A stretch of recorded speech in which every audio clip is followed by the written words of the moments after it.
नागरिक अस्पताल असंध में अगर इस प्रकार की समस्याएं हैं, अगर इस प्रकार के भ्रष्टाचार में संलिप्त डॉक्टर है, तो आज तक उसको साबित क्यों नहीं कर पाए।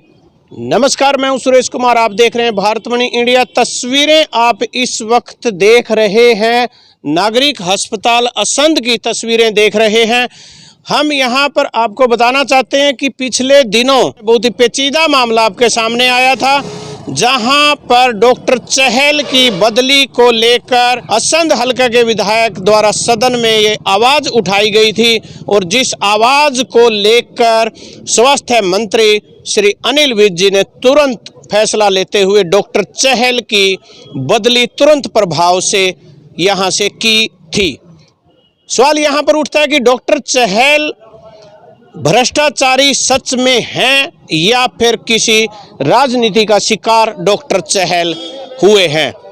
अगर मैं बात करूं 2016 की 11 फरवरी 2016 की, जब डॉक्टर चहल एमडी कोर्स करने के बाद हॉस्पिटल में ड्यूटी ज्वाइन की, तो उस वर्ष लगभग 70 से 75 हजार ओपीडी यहाँ पर नागरिक अस्पताल असंध में थी, जो कि ऑन रिकॉर्ड हैं।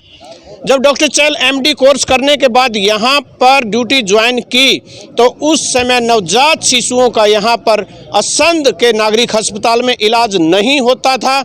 सभी मशीनें कोई काम नहीं कर पा रही थी, कोई डॉक्टर काम नहीं कर पा रहा था, कोई स्टाफ काम नहीं कर पा रहा था। लेकिन डॉक्टर चहल ने ड्यूटी ज्वाइन करने के तुरंत बाद यहाँ पर नवजात बच्चों के लिए नर्सरी शुरू करवाई और 2016 से लेकर अभी तक प्रति वर्ष लगभग 200 से ज़्यादा बच्चों का, नवजात बच्चों का यहाँ पर इलाज होता है कि जो पहले वो इस काम के लिए उन बच्चों को भेजा जाता था करनाल, लेकिन अभी असंध में ही होता है। ये भी बात ऑन रिकॉर्ड बिल्कुल आपके सामने असंध के रिकॉर्ड में है।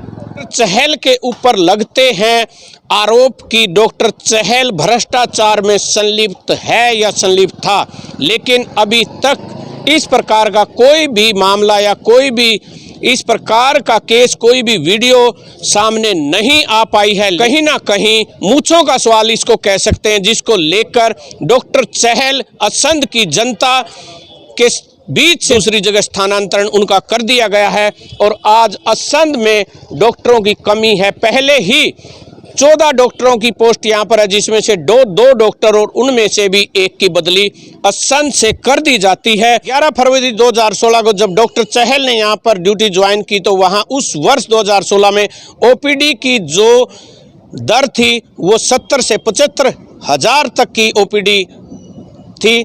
2017, 18, 19 में ये ओपीडी की दर बढ़कर 1 लाख से ऊपर हुई और जिसमें और अन्य डॉक्टरों के होते हुए भी लगभग 1 लाख में से 60 हजार से ज़्यादा ओपीडी डॉक्टर चहल के द्वारा की गई।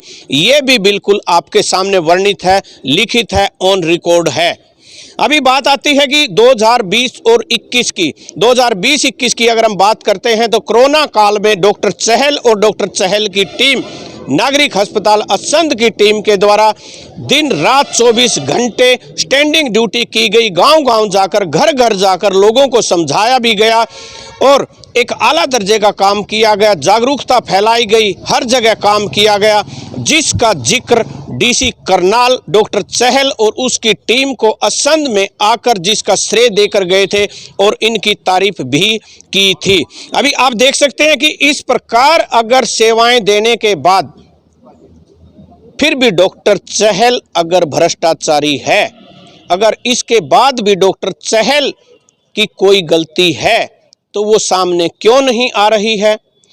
अभी बात आती है भ्रष्टाचार के आरोप किस प्रकार लगते हैं डॉक्टर चहल के ऊपर कि ये दवाई बाहर की लिखता है या टेस्ट के बिना ये इलाज नहीं करता। अभी आप बात करें तो चंडीगढ़ की, बात करें पीजीआई की या किसी भी हॉस्पिटल की, तो किसी भी हॉस्पिटल में टेस्ट से पहले एक दवाई कोई भी नहीं दी जाती, इलाज शुरू नहीं किया जाता।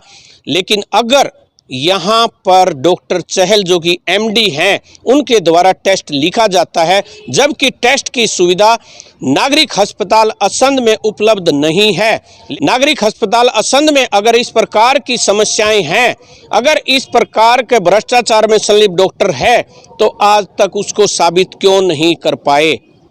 हल्का असंध के जो भी समय मिला विधायक महोदय को, उनके द्वारा जो विकास, हल्का असंध के विकास के लिए जो कामों के लिए आवाज उठानी थी, जो उनको समय मिला था, कि उस थोड़े से कम समय में भी सिर्फ एक डॉक्टर की बदली का मामला सामने आया और जोश में आकर्षित स्वास्थ्य मंत्री द्वारा ये बदली भी कर दी गई और हल्का असंध के कुछ लोग इस बदली को लेकर खुशी मना रहे हैं।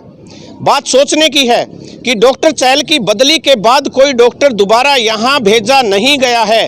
अगर डॉक्टर दूसरा भेजा नहीं गया, डॉक्टर चहल की पहले ही बदली कर दी गई है, सिर्फ 2 डॉक्टर में से 1 डॉक्टर है, तो दर्शकों आप खुद सोच सकते हैं कि ये हमारी जीत है या हार है। रोगी दर दर भटक रहे हैं। जिन गरीब लोगों को, जिनको यहाँ पर ओपीडी की जरूरत थी, उनको वो सुविधाएं मिल नहीं पा रही है। एक तो सरकार की तरफ से वो सुविधाएं मुहैया नहीं करवाई गई हैं, वो सब सुविधाएं नहीं हैं, ऊपर से एक डॉक्टर की बदली होने का कितना बड़ा आघात हल्का असंध वासियों को लगा है। अगर डॉक्टर की बदली होने के बाद तुरंत 2, 3 या 4 डॉक्टर की पोस्ट यहाँ पर भरी जाती तो हल्का असंध वासियों की जीत कही जा सकती थी। लेकिन यहाँ पर डॉक्टर चहल की बदली महज एक मूंछों का सवाल लगता है और इससे ज्यादा कुछ नहीं। अगर हल्का असंध की समस्याओं की बात की जाए तो सब्जी मंडी आज भी कूड़े के ढेर पर चलती है। बाईपास आज भी जाम लगता है, कोई भी लाल बत्ती या इशारा नहीं है, गोल चौराहा नहीं है। शहर की अगर मैं बात करूं तो अतिक्रमण इतना बढ़ चुका है कि आम आदमी का चलना दूभर है। पार्किंग की कोई सुविधा नहीं है। समस्याएं हल्का असंध की बहुत थी, लेकिन सदन में सिर्फ एक समस्या को उठाना कि डॉक्टर चहल की बदली की जाए और उसके ऊपर जनता के द्वारा खुशी मनाना, ये कितना जायज है, कितना नाजायज है, आप खुद सोचें। ये सवाल आपके ऊपर डाला जाता है। अगर किसी के सामने कोई किसी प्रकार की डॉक्टर चहल का भ्रष्टाचार से संबंधित कोई दावा करता है कि डॉक्टर चहल भ्रष्टाचार में संलिप्त थे, तो क्यों न उसको आगे आकर दिखाया जाए, उसको साबित किया जाए, ताकि अगर डॉक्टर चहल भ्रष्टाचारी हैं तो उनको सजा भी मिल सके। क्योंकि बदली होना एक सजा नहीं है, बदली होना सजा नहीं है किसी भी अधिकारी के लिए। अगर वो भ्रष्टाचारी है तो उसको कानून सजा दे और कोर्ट में वो जाए और पब्लिक के सामने आए। बाकी सभी समाचारों के लिए देखते रहिए भारतमणि इंडिया। जय हिंद।